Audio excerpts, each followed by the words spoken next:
News Warangal చింతలతండా జంట హత్య case నిందితుడు నాగరాజు అరెస్ట్ అయ్యాడు. హైదరాబాద్ పారిపోతుండగా పోలీసులు చాకచక్యంగా వ్యవహరించి పట్టుకున్నారు. తాను ప్రేమించి పెళ్లి చేసుకున్న దీపిక పుట్టింటికి వెళ్లి తిరిగి రాకపోవడంతో హత్యకు స్కెచ్ చేశాడు నాగరాజు. దీపికను హత్య చేసేందుకు నెల రోజుల క్రితం కత్తి కొనుగోలు చేశాడు.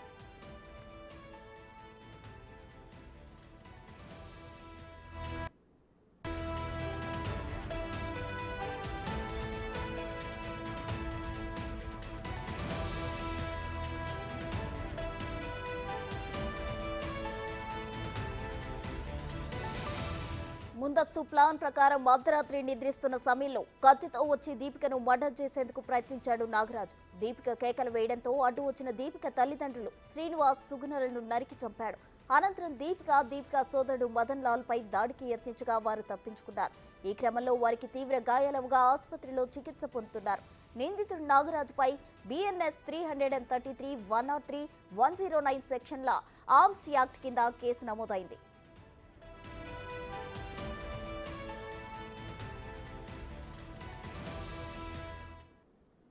ఇదే అంశానికి సంబంధించి మరిన్ని డీటెయిల్స్ మా ప్రతినిధి వేణు లైవ్ లో అందిస్తారు. వేణు, చెప్పండి. అయితే చింతలతండాలో జంట హత్యకు సంబంధించిన నిందితుడిని పోలీసులు చాకచక్యంగా పట్టుకున్నారు. ఓవరాల్ డీటెయిల్స్ ఏంటి?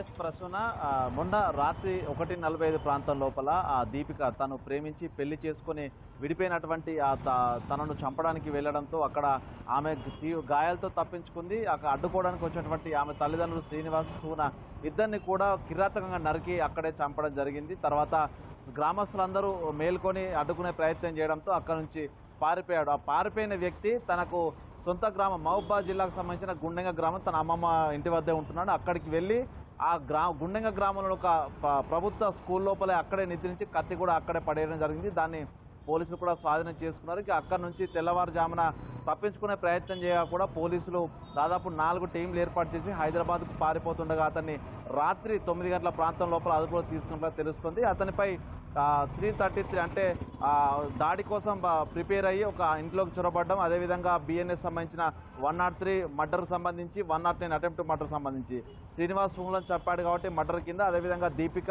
మదన్ లాల్ ఆ ఇద్దరిని అక్క తమ్ముళ్లపై అటెంప్ట్ మర్డర్ చేయడంతో ఆ సెక్షన్లతో పాటు కూడా మారణాదాలు కలిగి వెళ్ళాడు కాబట్టి సెక్షన్ 25 ఆఫ్ ఆర్మ్స్ యాక్ట్ కింద కూడా కేసు నమోదు చేశారు. ప్రస్తుతం అతన్ని విచారిస్తున్నారు. ఈ మర్డర్కు ఎవరైనా సహకరించారా, తను ఆ సమయం లోపల వెళ్ళడానికి ముందు రెక్కి నిర్వహించారా, తనకు ఆ గ్రామానికి కావచ్చు వేరే గ్రామానికి సంబంధించిన తన మిత్రులు ఎవరైనా సహకరించారా అనే దానిపై కూడా ప్రస్తుతం పోలీసులు విచారణ చేస్తున్నారు. అయితే పోలీసులకు ఇచ్చిన పిటిషన్లో కూడా శ్రీనివాస్ సుగుణకు సంబంధించిన శ్రీనివాస్ తల్లి పిటిషన్ ఇచ్చింది. అందులోపల నాగరాజు అలియాస్ బన్నీతో పాటు కూడా మరికొంతమంది ఉన్నారంటూ కూడా పిటిషన్ ఇవ్వడంతో తను ఒక్కడే కాదు మిగతా మంది సభ్యుల సహకారం ఉండొచ్చు అనే విధంగా కూడా ప్రస్తుతం పోలీసులు అయితే విచారణ జరుపుతున్నారు. మరికొద్దిసేపట్లో ఆ యొక్క హంతకుని కూడా ఆ నిందితుడిని పోలీసులు ఆ మీడియా ముందు ప్రవేశపెట్టే అవకాశం కనిపిస్తోంది. ఇక మరోవైపు ఈ హత్యకు పాల్పడ్డ తర్వాత నాగరాజును బహిరంగంగా ఉరితీయాలంటూ రాత్రి 9 గంటల వరకు కూడా ఆ శ్రీనివాసు దంపతులు వారికి పోస్ట్ మార్టం కూడా చేయనివ్వలేదు. దాంతో పాటుగా నరసంపేటపై కూడా దాదాపు 3 గంటల పాటు ధర్నా నిర్వహించారు. అటు